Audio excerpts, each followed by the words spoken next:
Yo, how often are you holding it together? Like actively pulling yourself together. I cannot stand my forehead. Yeah, holding it together. Where it's an active pursuit and not just an automatic happening. Quite often, I'll tell you, I'm holding it together. Whatever it is. My shit, people say, right? You gotta get your shit together. Okay, so last talk. First, let me just say, if this is like your first time here, or let's just call this a reality check. Reality check.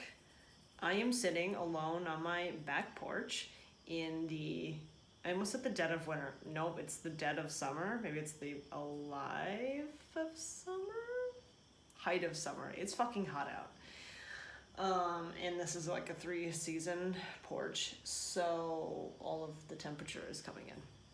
Your FaceTime, I'm gonna have to wait, homeboy. Okay, it's mad hot. I'm sitting on my porch and I'm talking to no one.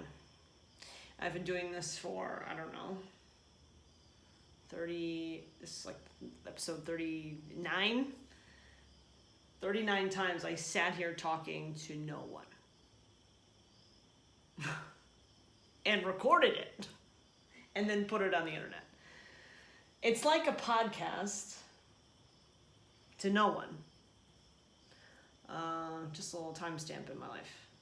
It's to help me remember things that I think are worth remembering. Because then maybe I can stop rediscovering the same fucking thought and learn new things.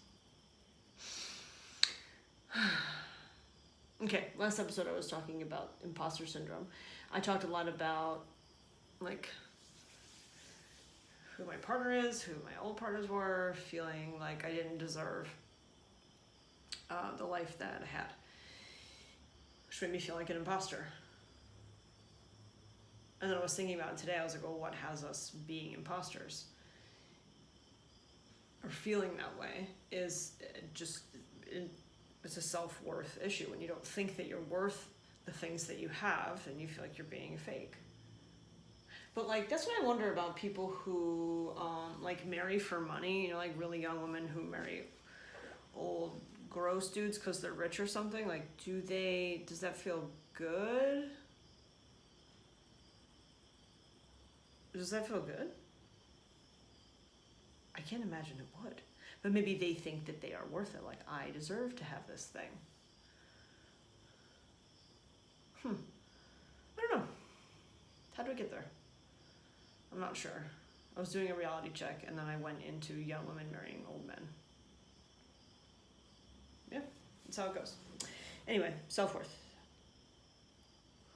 When you don't have a lot of it, if you don't really think you deserve anything, and then you don't really reach for things that maybe you do deserve.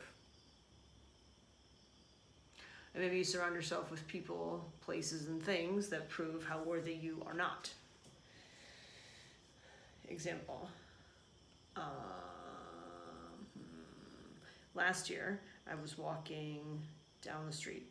I try to make my kids go for walks with me all the time. I've been super lazy about it this year because I guess I don't have as much fight in me right now as maybe I usually do. That's a good observation. And they fucking know it. I pass out all the time. This morning, I went and coached CrossFit, got home at 7:45. What did I do? Something, probably cleaned something, and then I sat down, and the dog curled up next to me, and I fucking passed out until 10:30. They were sitting right next to me on the couch the entire time. This is how we spend our time. I'm either doing something or sleeping. I suck. But, you know, doing the best we can.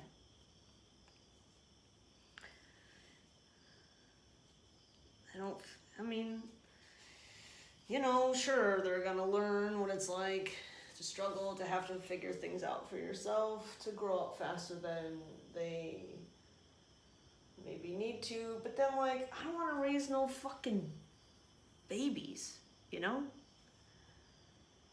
I'd rather they miss out on a little bit of childhood than be spoiled little brats. Like, you better fucking find out the truth now. Shit ain't easy. It ain't easy on these streets, kids. It ain't easy. Oh my gosh. Okay, so yeah, self-worth. So I'm walking down the street with kids last year, and of course we had Mr. Michael. Mr. Michael. Yo, I love this dog so much. You can see his rump right next to mine. See it? Michael, it's rump. He's looking at me. So we'll take the dog for a walk, and it was garbage night.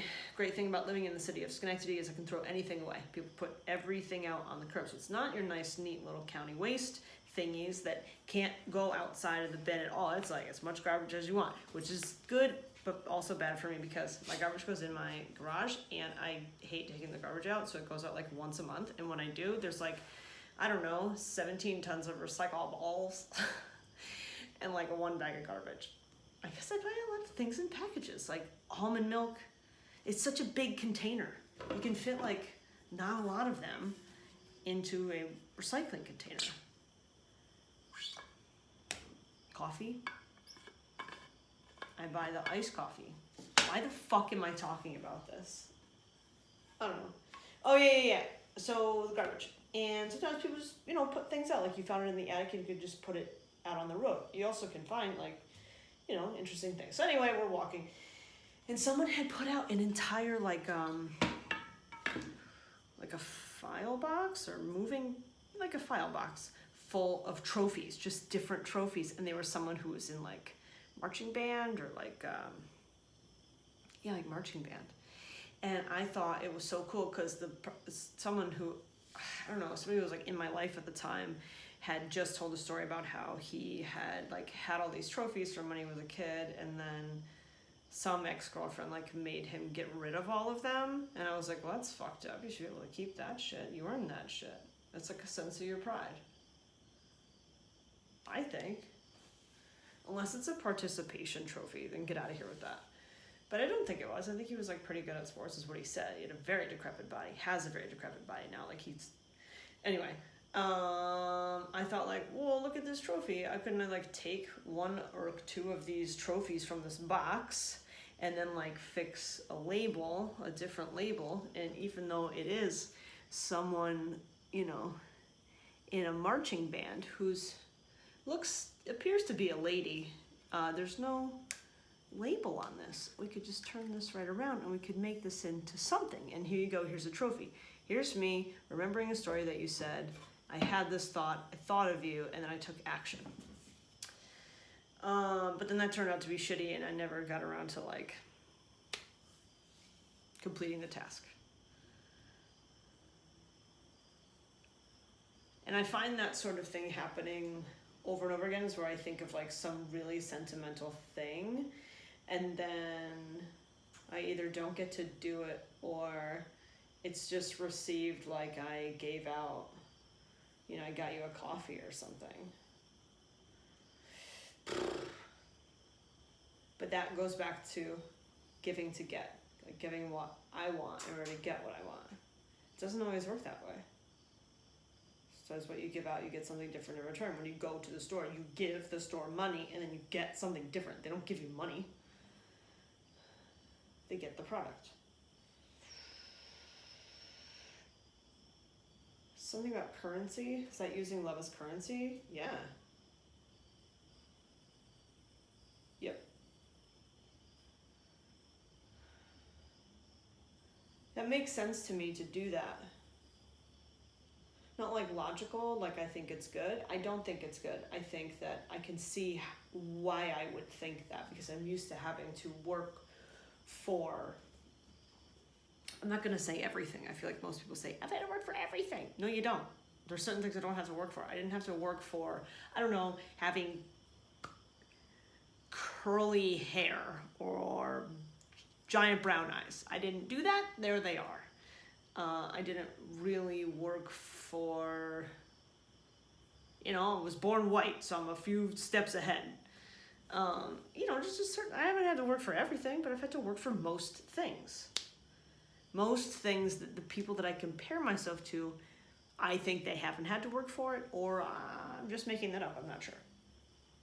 Anyway, I'm used to working for what I want, and if all it takes, if like anything is possible, if I just work hard enough, then that means I can have anything that I want, because I'll just work until I'm dead.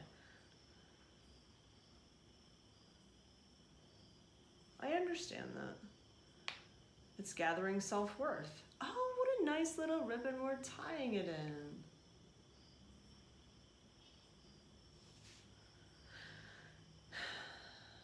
Yeah. We build self-worth with work, for sure. Especially if you feel like your work, there's a purpose to it. And like, people can't get by without you. We like that. We like that. It builds self-worth. So when you're getting that from one place and you're all built up in one area, are the other areas quieter? Maybe. I want to be done now. Okay, bye.